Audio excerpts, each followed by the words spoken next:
मोहन भागवत का हिंदुस्तान में घूमना फिरना मुश्किल हो जाएगा। कांग्रेस ने आरएसएस चीफ को चेताया। आपको बता दें कि मोहन भागवत ने सोमवार को कहा था कि अयोध्या में रामलला की प्राण प्रतिष्ठा की तिथि इस तरीके से मनाई जानी चाहिए क्योंकि उनके सदियों से दुश्मनों पर आक्रमण झेलने वाले देश को सच्ची स्वतंत्रता इसी दिन मिली थी।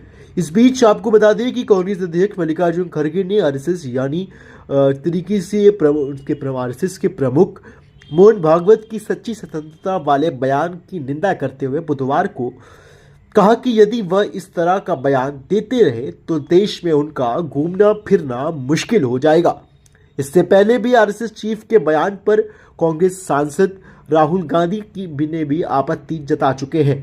तो क्या लगता है आपको कि आरएसएस का इस तरीके से कहना और उसके बयान के ऊपर मल्लिकार्जुन खड़गे की निंदा करना कितना एक तरीके से राजनीति को और गरमा रहा है और क्या बयान आता है मोहन भागवत की तरफ से, उसका अभी इंतजार है। साथ ही आपको आगे बताते चले कि खड़गे ने कांग्रेस के नए मुख्यालय के उद्घाटन के बाद पार्टी नेताओं को संबोधित करते हुए यह भी कहा कि आरएसएस और भाजपा के लोगों को 1947 में मिली आज़ादी याद ही नहीं है क्योंकि उनके वैचारिक पुजारों का स्वतंत्र आंदोलन में कोई योगदान ही नहीं है।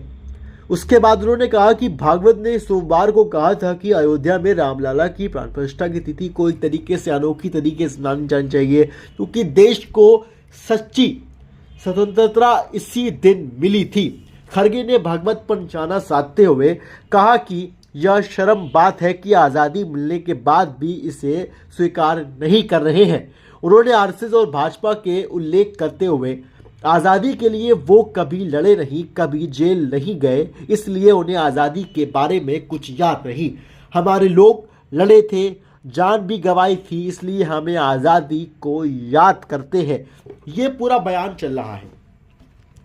उसके बाद आपको बता दें कि राहुल गांधी भी भड़के। राहुल गांधी ने पार्टी के नए मुख्यालय के उद्घाटन के अवसर पर पार्टी नेताओं को संबोधित करते हुए ये भी कहा कि भागवत ने जो कहा है वह राजद्रोह के सम्मान में, क्योंकि उनके कहने का मतलब है कि संविधान अवैध है, अंग्रेजों के खिलाफ लड़ाई अवैध है। किसी दूसरे देश में तो अब तक उन्हें गिरफ्तार कर लिया जाता और उन पर मुकदमा भी चलाया जाता। राहुल गांधी भी भड़क गए हैं। इसके बाद मोहन भागवत का क्या रिप्लाई आता है, क्या रिएक्शन आता है, क्या टिप्पणी होती है, ये देखने लायक रहेगी। हमारे चैनल को सब्सक्राइब करते रहिएगा, बेल आइकन को दबाइएगा और अपना ढेर सारा प्यार देते रहिएगा और ताज़ा तरीन खबरों के लिए हमें सब्सक्राइब करिए।